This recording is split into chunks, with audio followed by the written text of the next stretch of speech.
सभी को नमस्कार। हम बात कर रहे हैं कस्टम के बारे में, सोर्स ऑफ लॉ के बारे में।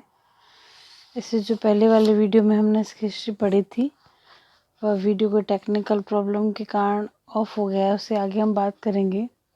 हम बात कर रहे थे मनु स्मृति के बारे में कि उन्होंने किस तरीके से बताया है कि रूढ़ि किस तरह से अपना रूप ग्रहण करती है विधि के रूप में।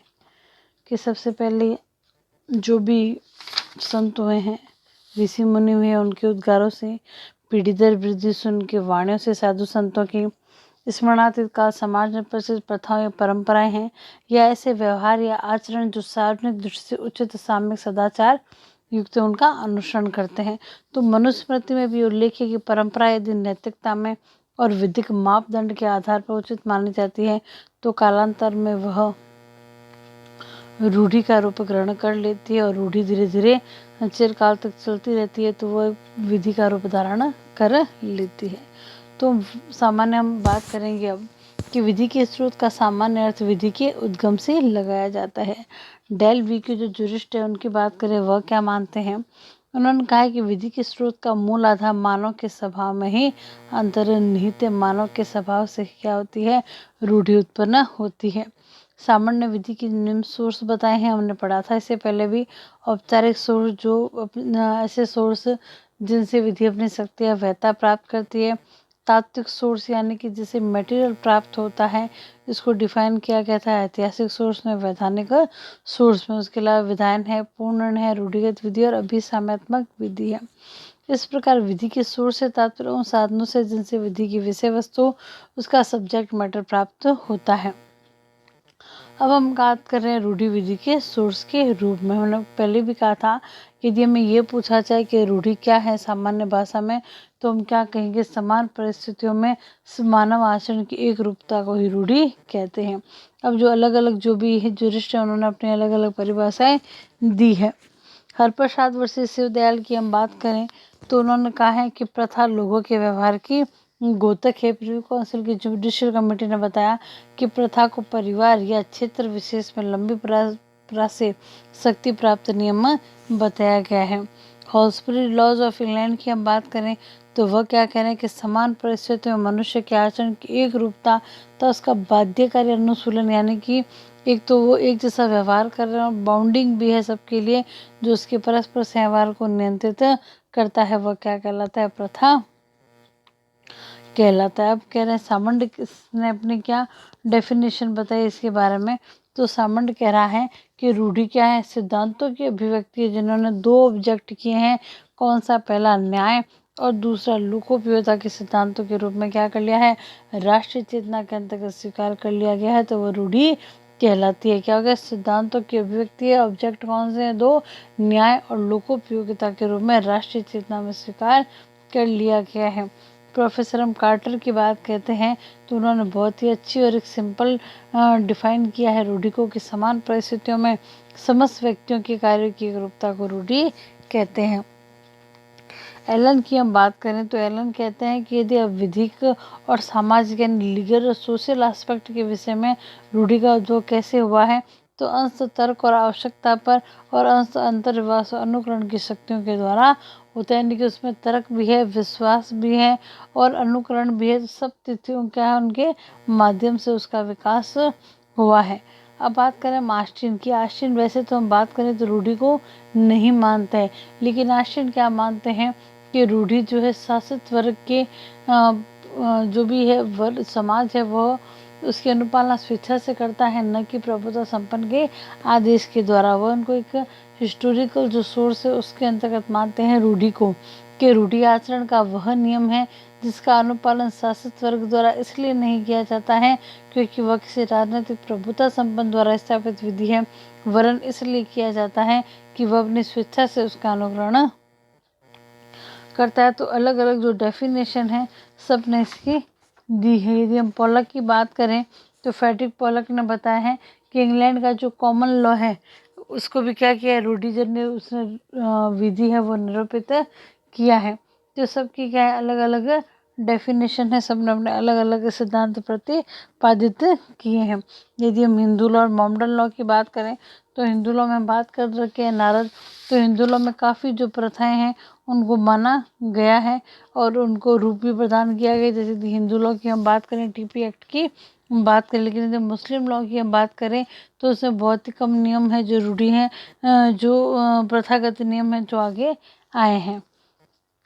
तो ये होगी रूढ़ी की जो डेफिनेशन, रूढ़ी क्या है उसका मीनिंग ऑफ द कंसेप्ट हो गई। अब जेनरस ऑफ क्वेश्चन में रूढ़ी की उत्पत्ति कैसे हुई है। प्रथाओं की उत्पत्ति के संबंध में क्या है, दो मत है कि रूढ़ी विधि के रूप में किस प्रकार परिवर्तित होती है। Theories regarding transformation of custom into law कि कैसे होती है, इसके दो सिद्धांत पढ़ेंगे हम। हिस्टोरिकल थ्योरी एक तो, और एक हो जाएगा एनालिटिकल थ्योरी। यदि हिस्टोरिकल थ्योरी की हम बात करें तो रूढ़ियों की विधि के परिवर्तित होने के संबंध में ऐतिहासिक सिद्धांत के समर्थक तीन हैं, सेवनी, हेनरी मैन और विनोग्रोडोव। तीन के नाम उल्लेखनीय आते हैं। तो सबसे पहले बात करें सेवनी की वॉल्ट्ज थ्योरी के बारे में।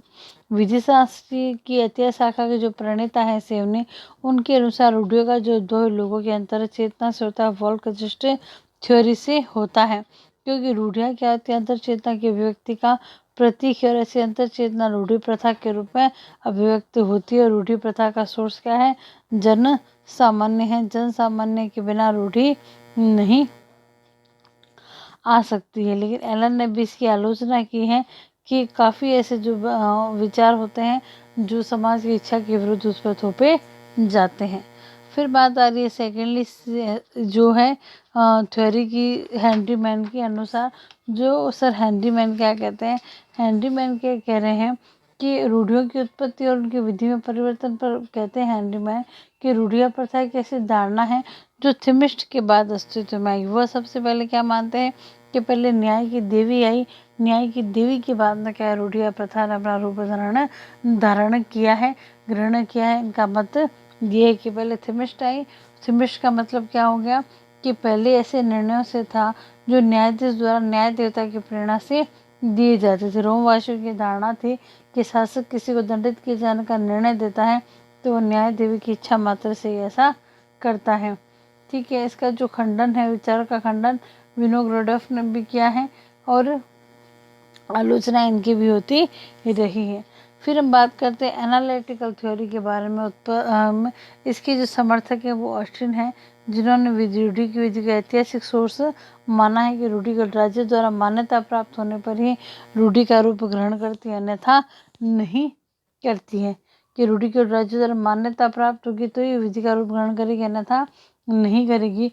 टी हॉलैंड ने भी ऑस्टिन के विचारों का समर्थन किया है और सामंड बीसी विचार के समर्थक है कि कोई भी रूढ़ी के राज्य द्वारा मान्यता प्राप्त होने पर ही वह विधि का रूप ग्रहण करेगी। एलन ने इनकी आलोचना की है। अब हम बात करें फेथ एंड हैबिट थ्योरी के बारे में। पैटर्न के अनुसार कि आदत ही क्या करती है, आचरण को जन्म देती है।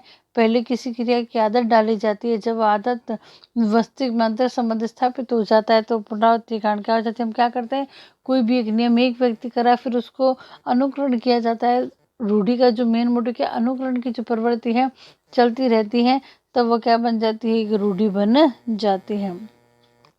फिर ट्रायल थ्योरी यानी कि पगडंडी का सिद्धांत। पगडंडी के सिद्धांत का मीनिंग ये है, इसके हॉलैंड ने क्या इसके एक अच्छे उदाहरण के द्वारा समझाया गया है कि कोई भी एक व्यक्ति है, दो किसी भी स्थान पर जाने के दो मार्ग है, एक है जो मुख्य रास्ता और एक दूसरा जो शॉर्टकट का रास्ता है। यदि एक व्यक्ति उस रास्ते के चला जाता है उस रास्ते से और धीरे धीरे करते सभी लोग क्या बन जाते हैं, एक रास्ता बन जाता है, सभी के पैरों के निशान देख देखते दूसरा बंदा जाता, तीसरा जाता है, चौथा जाता है, ऐसे ऐसे करके क्या बन जाते हैं, एक पगडंडी से तैयार हो जाती है। वैसे ही क्या है, रूढ़ी के अंतर्गत भी क्या हो जाता है, एक पगडंडी तैयार हो जाती है कि जब किसी एक मार्ग से गुजरा जाता है तो उस समय पगडंडी का निर्माण हो जाता है, वैसे प्रथा का निर्माण होता है। तो विकास का क्रम क्या है, विकल्प, चुनाव, पुनरावृत्ति या अनुसरण होता है। तो ये क्या था कि पगडंडी का सिद्धांत भी कहते हैं, जो टी हॉलैंड ने समझाया गया था। तो ये अपने हो गया कि रूढ़ी का मीनिंग क्या है, कौन से सिद्धांतों से उसकी उत्पत्ति हुई है, अलग अलग ज्योतिष ने क्या परिभाषा दी है। अब हम अगली बात पढ़ेंगे रूढ़ी के बारे में कि उसके कस्टम क्या है, यानी काइंड्स ऑफ कस्टम के बारे में पढ़ेंगे। तब तक के लिए थैंक यू।